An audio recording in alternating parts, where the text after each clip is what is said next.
Captive, a journey of hope and survival. A special edition of 2020 with Robin Roberts starts now.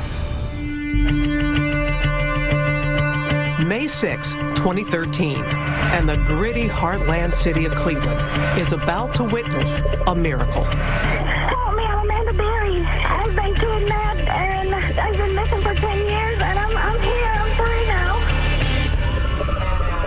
Amanda Berry, abducted just a day before her 17th birthday, but she did not escape alone. 2 other young women were found that day. Gina DeJesus returns here. She is indeed home. Gina DeJesus, kidnapped at the age of 14, and Michelle Knight, never even known to be missing. Police arrested who owns the home is 52. Their abductor was a deranged school bus driver named Ariel Castro. But through the years of their captivity, they held on to one conviction: that their families would never give up on them. 10 years later, that faith brought them home. The story in their book begins this way.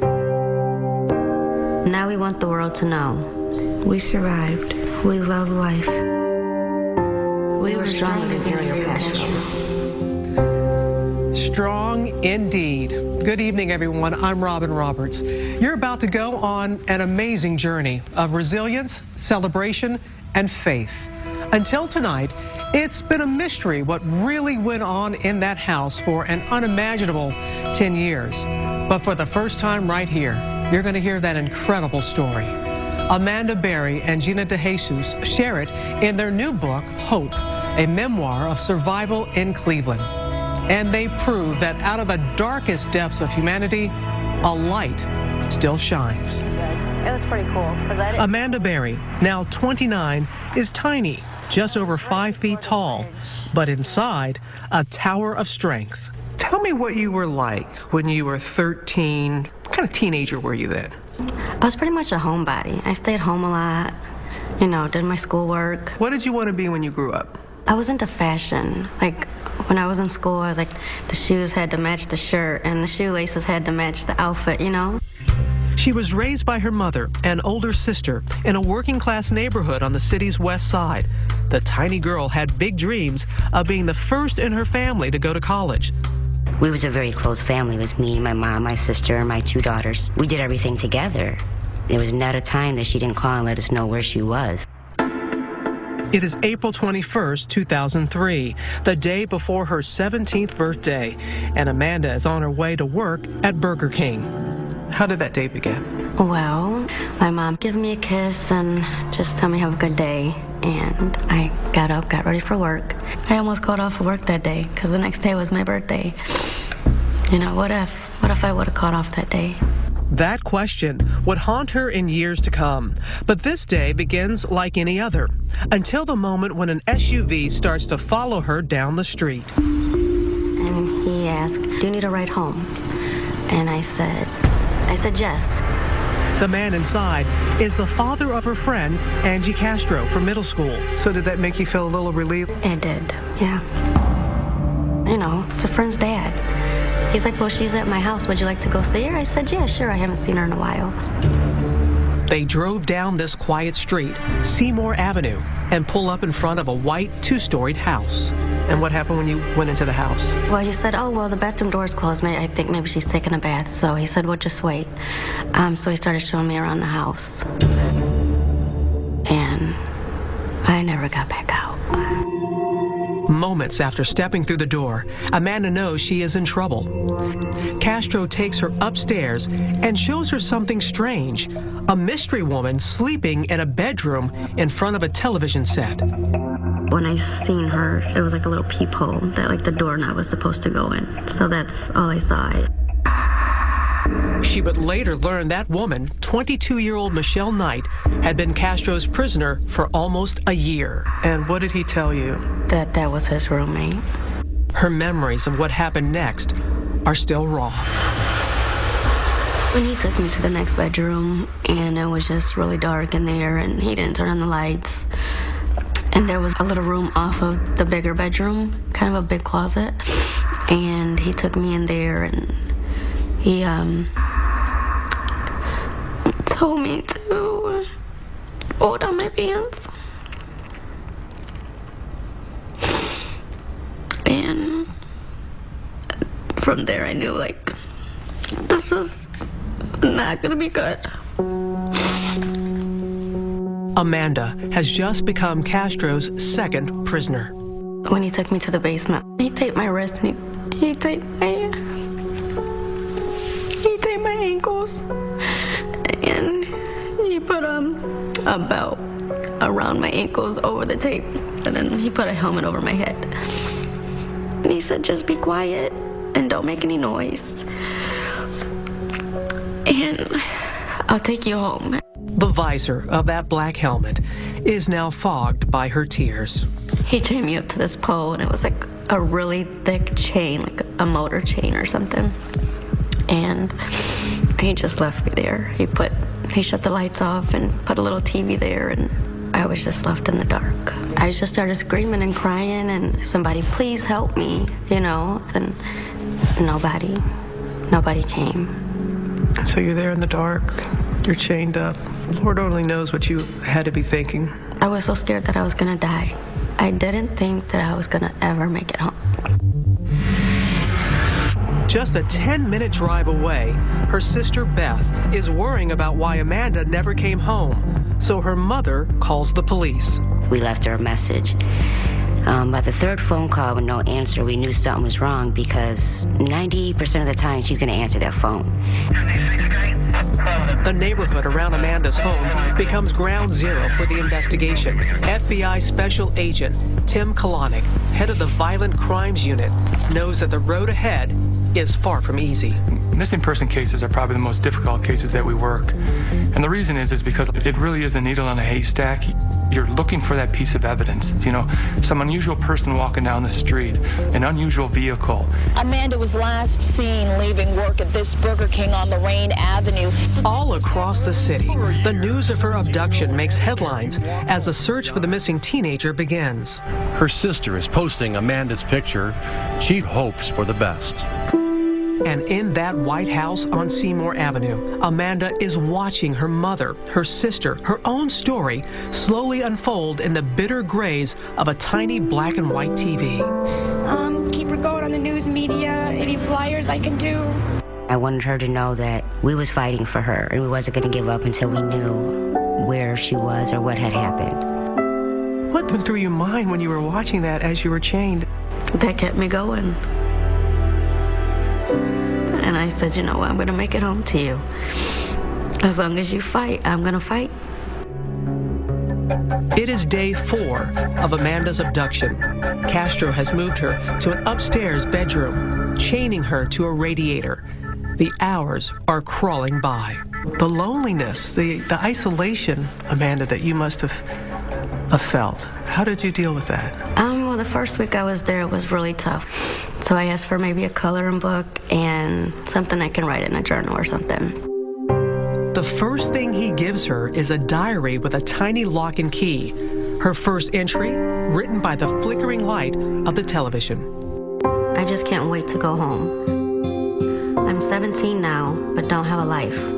But he told me I'm young and I will go home before summer, another 2 months. It would be 10 years before she would return home. When we come back, Amanda's private diary, her secret code to trap him, next. Robin Roberts continues with Captive, a journey of hope and survival. This is a scale model of Ariel Castro's house. 1,400 square feet, 4 bedrooms, and 1 bathroom.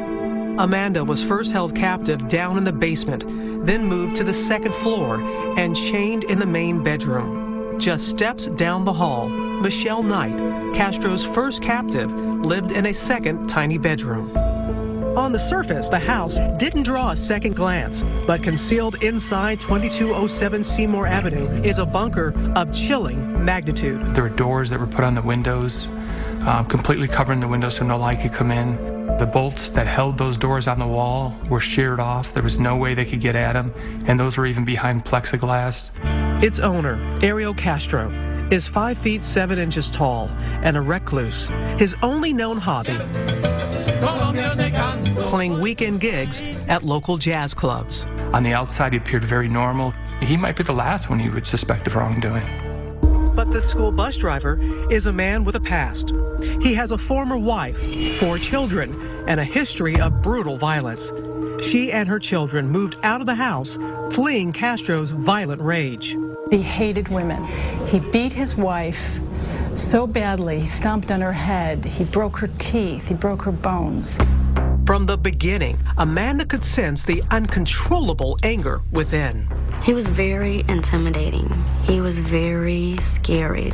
His voice was mean and like deep, and if you ever looked into his eyes, they were like black, like he had no soul. It is April 27th, 2003. 6 days into captivity, and Amanda is still chained to that radiator in the second floor bedroom. My chain is actually a few different chains linked by padlocks. Stretches 5 feet from the radiator to my stomach. 5 feet has become the size of my whole world. Can you describe what it was like to live chained like that? It was really hard going to sleep at night. You know, if you wanted to toss onto your back, you couldn't do that. You would have to take the whole chain and move it to the front of your stomach so that you're not laying on the big lock on your back. Her tiny room, about the size of a closet, is dark and filthy. The mattress was old and nasty. It was just disgusting, and the bucket to use the bathroom, that smelled horrible. Once a day, he feeds her, sometimes junk food, sometimes not at all. He started to give a bag of chips or crackers or something. Her access to the bathroom is strictly limited. You could only take a bath like once a week. Ariel Castro is her only lifeline, but everything, even her weekly shower, comes at a price. He tried to act nice, but he's like, well, maybe you need to go take a shower, and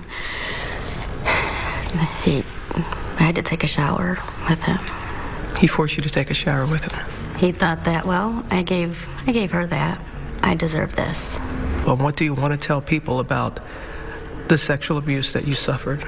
It was horrible. After a while, you just get used to it. Like, you numb yourself to it, and you put your mind somewhere else so that you're not there. You know, you're not in that room with him. How often did you think you were not going to survive? Oh, there was plenty of times when I just never knew why is he keeping me here? Is it, one day when he's done with me, he'll kill me and get rid of me. Yet, what Amanda now knows of Castro's brutality strengthens her conviction to survive. I realize I have a mission. This man enjoys hurting women, and I want people to know it. I don't want him to get away with it. I need to outlast him. She keeps a record in code in her diary. Hidden testimony against Ariel Castro. 1X, 3, 4. Each entry, a daily record of rape. You would actually put how many times he was assaulting you? I would always write these numbers at the top of the pages because I felt like, one day maybe authorities will get to read it and he'll be punished for what he did. She's disturbed that Castro calls her his temporary wife. He would try to hold hands with me.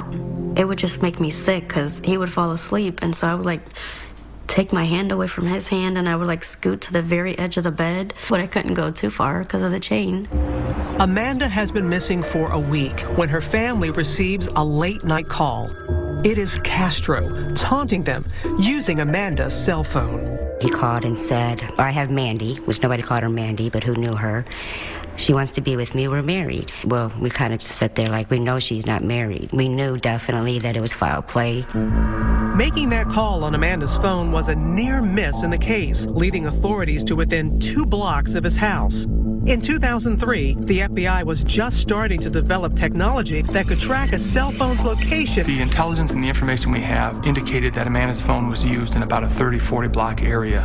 We spent about a week around the clock in that area, hoping that this phone would be used again. But Castro didn't use that phone again, and their one solid lead vanished into thin air. There were very good tips, very good leads that we had to follow up on, and we did follow up on. But unfortunately, the tip that we need just didn't come in. The weeks are slowly stretching into months when Castro makes Amanda a strange promise. He would always tell me when he got another girl in the house that, I'm just looking for another girl, and then I'll take you home. But Amanda knows he's lying to her. She's seen Michelle Knight locked in another room. Though they've never spoken, she knows Michelle is a prisoner too. It was scary because I didn't know if one day we were going to be murdered, when he felt like he was done or he wanted more girls in the house. Like, what was he going to do to us? As the months pass by, Amanda's mother is fighting to hold on to hope. Her daughter's room unchanged since her disappearance. Amanda's Christmas presents still unopened. 4 miles away, in the freezing cold of her room, Amanda fills the empty hours by writing in a diary, hundreds of pages in notebooks, on napkins, and even on fast food bags. So you get a bag like this, you bring back something home, what would you do with it? You would just go all the way around.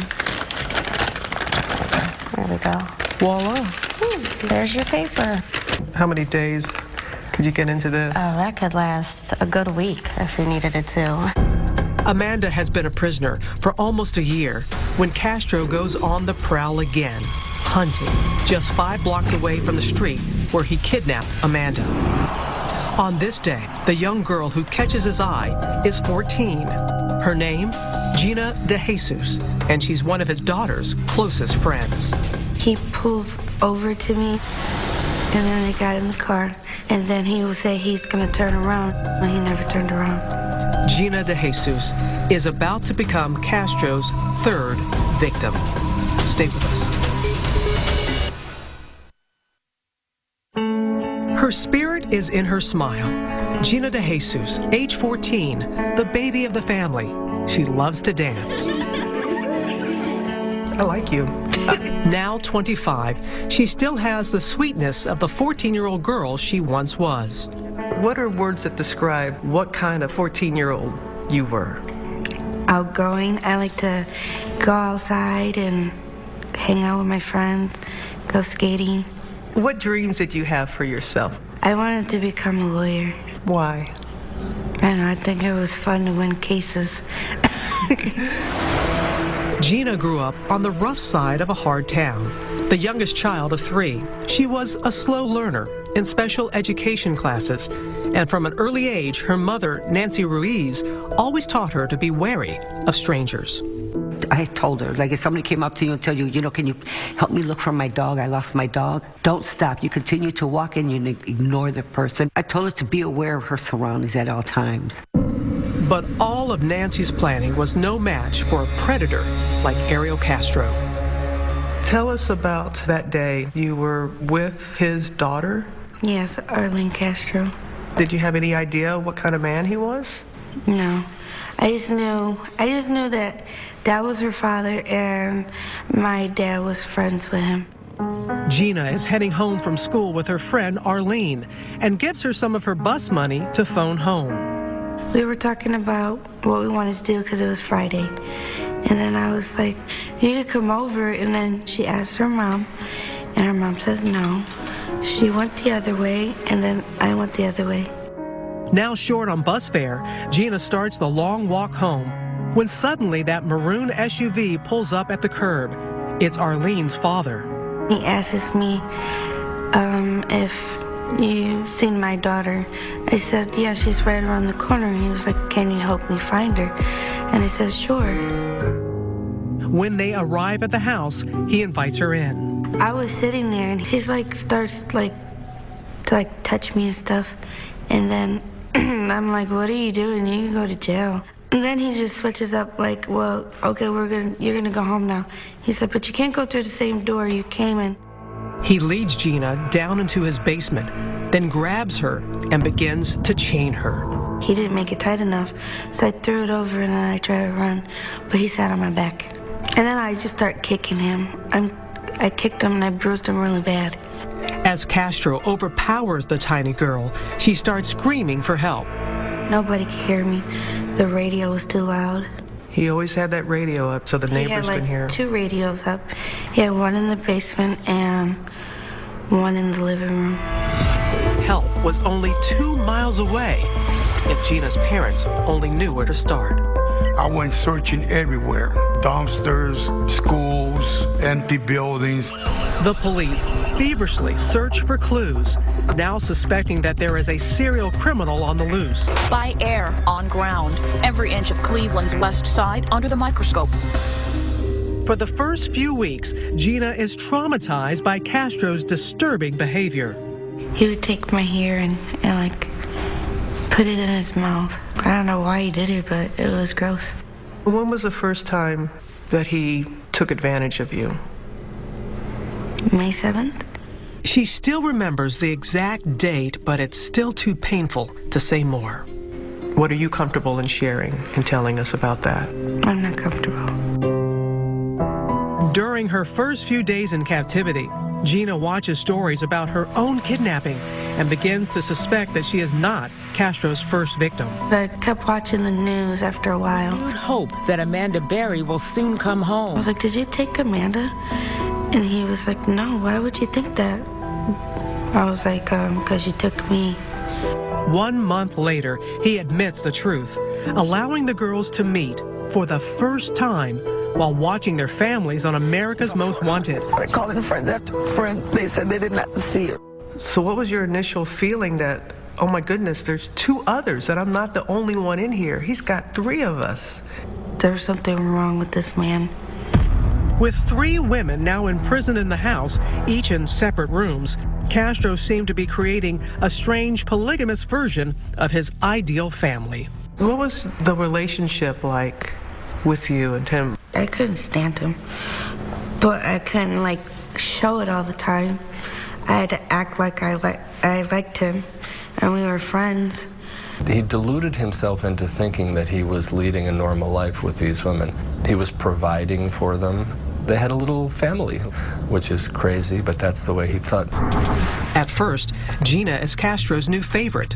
He seems to treat me better than the other girls. I wonder if he's kinder to me because I'm the new girl. And I wonder what happens when I'm not new anymore. As the new girl, Gina learns about Castro's rigid house rules, granting them freedom from their chains only to clean the house. We had to use a tiny drop of dish soap to wash a full sink of dishes. We had to put the pan in the center on the stove. It couldn't be a little to the left, a little to the right. Castro used this calculated deprivation to drive the girls apart. When you have very little, you can become jealous. Yeah. What were you jealous of? It could be from getting more food, less food, different clothes. I mean, it was just simple things. But when you don't have anything, you're like, well, why don't I have that? I want that. The girls were riding an emotional roller coaster when suddenly Amanda drops a bombshell. She writes about it in her diary. I have a secret, a reason to fight. I think I'm pregnant. When we come back, we continue with Captive. Once again, Robin Roberts. 3 more years have passed in that house on Seymour Avenue. Gina, Amanda, and Michelle locked in a prison of frozen time. Their posters are getting tattered. Their school friends have graduated. What was the biggest part of you that you felt he took from you that you lost? A normal life, living life. As a normal teenage girl, having birthdays or going to a prom, having the fun times as just a regular teenager. Still, they hold fast to the memories of their family's love. Ironically, Castro gives the girls this stencil. They trace the word hope to ward off despair. I got that when he went to the yard sale, and I thought it was so random. What did it mean to you?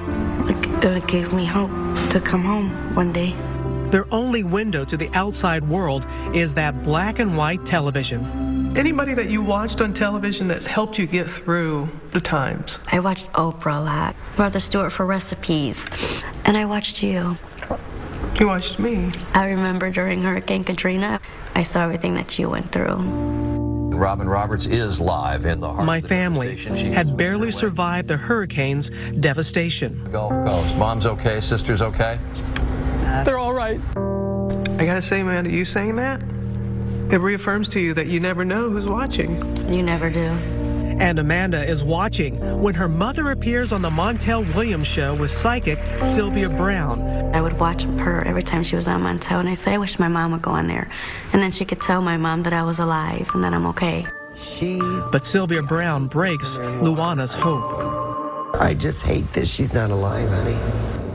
I just broke down crying because I couldn't believe she said that. And then my mom broke down crying, so that hurt even worse. 2 years later, Amanda learns on a news report that her mother has passed. For 3 years, Luana Miller fought hard to find Amanda. I think that was the hardest part of being in there. She was always fighting, and she was never going to give up on me. And for her to get sick, and I couldn't be there with her. I couldn't help her when she was sick. Isolated by loss, sometimes Amanda has only Castro. So he came in the room, and I was just really sad, and I started talking to him, and he's like, everything's gonna be okay, everything's gonna turn out all right. And so I asked him for a hug, and we hugged. There had to be a part of you that was thinking, what in the world? There was, but then there was another part of me, like, I needed that. I needed, like, a human caring touch instead of everything that he always did, which was not caring. It is Amanda's 20th birthday when Hope makes an unexpected visit. I think I'm pregnant.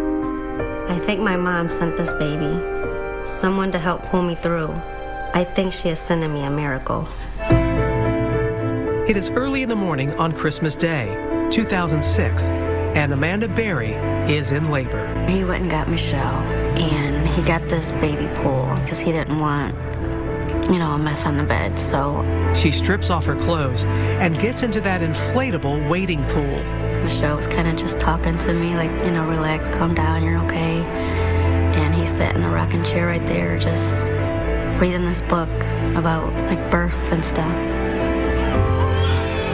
Just hours later, baby Jocelyn emerges into her surreal world.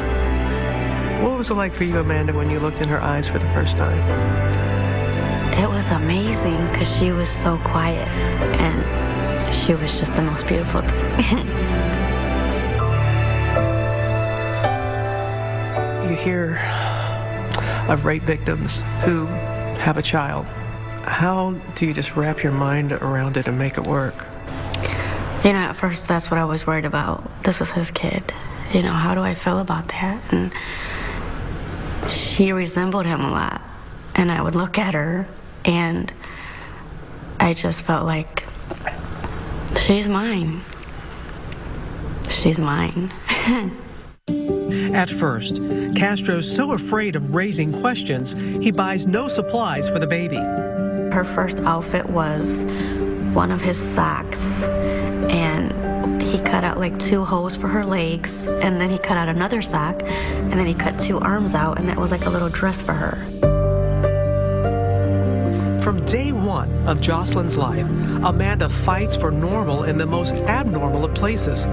She covers the doors over her windows with a bright shower curtain. She pastes the alphabet up on a wall. But as Jocelyn grows older, it gets harder to hide the truth. Does she see the chains on you? Yeah. So he started to call them like bracelets. And she was about 3 years old, and he finally took the chains off. That was because of Jocelyn. What was her relationship like with her father? Normal. She loved him, and he loved her. Though Jocelyn is almost 3 before he consents to her first walk outside in the sun. She had never been to parks before and seen little kids like herself. One of the best times when you looked out and you saw the sunlight on her face for the first time. It was the most beautiful thing. I just felt like that's where she should always be. It's the beginning of a new chapter in Jocelyn's life, going outside, attending Sunday services. Her room is now filled with toys. Castro's love for Jocelyn is turning him into a different man. He really didn't know what to do because this adorable little girl saying, I want to go outside and see the ice cream man. I want to go and see the snow. And the more she led him outside, kind of the more likely it was that his jail was going to one day burst apart. It is the summer of 2011. Jocelyn is almost 5 years old when, in a defiant act of hope, Amanda creates an imaginary schoolhouse inside the prison of their tiny room. We would pretend, leave our house, all of this in the same room, of course. So you've been doing all this in the same room? Yeah. I would tell her, okay, we're at a street now, so you gotta stop. Then you look both ways for cars, and then we can go across the street.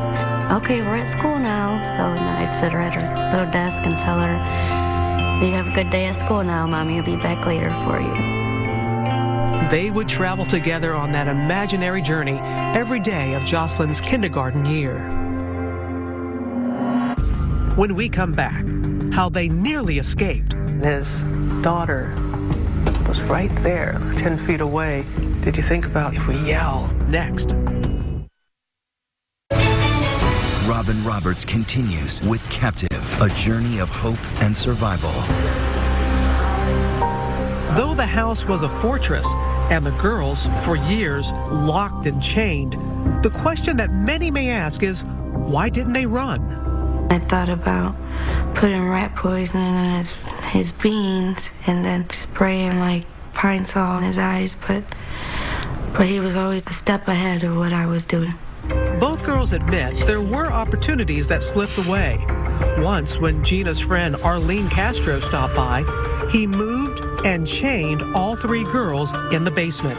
The three of you were in the basement, and his daughter was right there. Arlene was just 10 feet away. Yeah, we could hear him laughing and talking. Still, they remained silent. Did you think about if we yell? She's right there, we're right there. Possibly somebody she could hear you? There was always a chance. What if he killed everybody? The daily abuse was agonizing, but the unknown, even more terrifying. Every day was unpredictable. That was one of the hardest parts, because you never knew how he was going to act. What do you say to those people to make them understand? You never know until you're in that situation, what you're going to do, how you're going to react. They dreamt of escaping. They dreamt of setting the house on fire. But if I get caught, I just can't bear any more pain. And they were frozen in fear.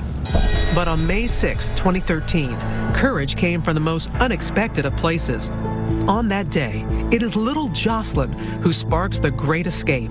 It's like, Mom, Daddy's car is gone. My heart immediately started pounding because I'm like, should I chance it? If I'm going to do it, I need to do it now. Amazingly, she finds her bedroom door unlocked. This is the one time that your room was not locked. Never before in 10 years has that happened. She races downstairs. The front door is open, but beyond it, a second door, padlocked shut. Still, Amanda manages to squeeze out an arm. So I'm just like waving my arm, and I'm like, somebody please, please help me. I'm Amanda Berry, please. She's too afraid to go back for Gina and Michelle. I turned to Michelle, I'm like, we could run. But then once Michelle gets pumped, I talked her out of it. Why'd you talk her out of it? I thought that Amanda got caught. Outside, a neighbor sees Amanda, but is afraid to intervene. After I got to that door and the guy didn't help me, I was like, he's gonna come home and this is just gonna be the end. That's when Charles Ramsey shows up. I see this girl going nuts, trying to get out of her house. I go on the porch and she says, help me get out. I've been in here a long time. He kind of started trying to pull on the door, but he couldn't get it open either. And so he kind of kicks it. And he's like, there you go, finish kicking it out and you can get out. With reckless courage, Amanda kicks her way to freedom and emerges, clinging to her terrified daughter. This is a cell phone image of that moment of freedom. And she comes out with the little girl, and she says, call 911. My name is Amanda Berry. Help me, I'm Amanda Berry. I've been kidnapped, and I've been missing for 10 years, and I'm here. I'm free now. Were you still frightened that he may show up at any time? I was terrified. And just because there's people on the street doesn't mean that he wouldn't hurt me. Why, after all this time, do you think he left that door open? I still don't know why he left that day with the door unlocked. I will never know. Within minutes, the police start flooding the street. It was so unreal because the cops just kept coming. My partner immediately asked her, is there anybody else inside? And she said yes, Gina De Jesus and another girl. A neighbor captures the moment when the police storm the house. Inside, Gina and Michelle cower in their room, afraid of Castro's rage. And I'm like, oh, we're next. He's coming for us, so close the door. They yell police, and then Michelle swings the door open and just runs out there and hugs him. She jumped on to me. She's like, you saved us, you saved us. And I'm holding on to her so tight. In tears, Officer Anthony Espada looks up and sees Gina, unrecognizable after losing 30 pounds. I just look at her and I asked her, what's your name? She said, my name is Georgina De Jesus. We found them. We found them. Lost and finally found, the flashing lights blind their eyes accustomed only to darkness. Once I saw that, I'm like, this is it. I think we're free now. Delivered at last from the shadows, their families wait with open arms. Oh my God, she's so skinny, but she was still beautiful. She had the biggest smile that she always had. It was like a dream. I needed somebody to wake me up. Thank you, Lord. You brought my baby back home. For Amanda, Gina, and Michelle, the endless nights of terror have finally come to an end. Can you forgive them? The answer when we come back.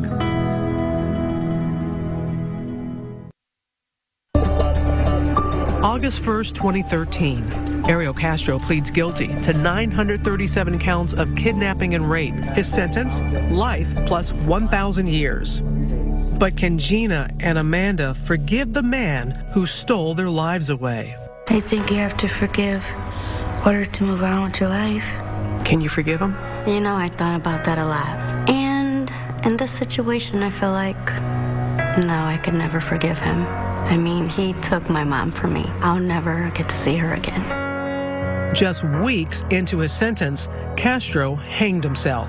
I wish he would have not killed himself because I wanted him to suffer like we did. I think he took the easy way out. The house on Seymour Avenue has been demolished, torn down by the state to prevent it from becoming a morbid curiosity. It took less than 1 hour to erase a 10-year-old nightmare. You cried. I think it was like tears of happiness. Everything bad that happened in that house, now it's gone. One hopeful item from those dark years, a thank you note, now seems prophetic. So like one day I was going to get home and they were going to read this. Thank you for not giving up on me. And it's because of your help that you're reading this, because that means I'm home. I think this is in part what brought you home. To Amanda Berry, Gina De Jesus, and Michelle Knight, 3 extraordinary women. And what about Michelle Knight, the third woman imprisoned in that house? We don't really keep in touch, but I just wish her the best. For Amanda and Gina, survival has sweetened the taste of freedom. And how's your life now? It's great. I can walk outside when I want. I can take my daughter to school. I can go to my friend's house. I can eat what I want. I'm going to school now. Have you learned how to drive yet? Yes, I have my license. I hope my daughter, she does good in school, and we just have a bright future and see what comes. With the past now behind them, one last note. To the thousands of missing children out there, watching, searching, as Gina and Amanda did, for light in the darkness. And you don't know who's watching you right now when we air this. What do you say to that person who's watching you right now? Amanda looks straight into the camera with this message of hope. Never give up, because you will make it. Your family, your friends will not give up, so you don't give up.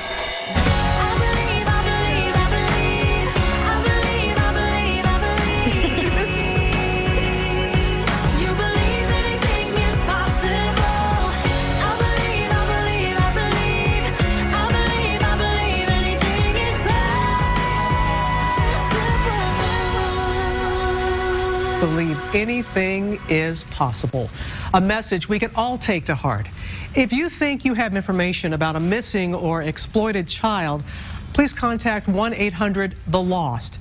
And one final reminder, Amanda and Gina's new book, Hope, a Memoir of Survival in Cleveland, has just been released. I'm Robin Roberts. Thanks for joining us, everyone, and have a good night.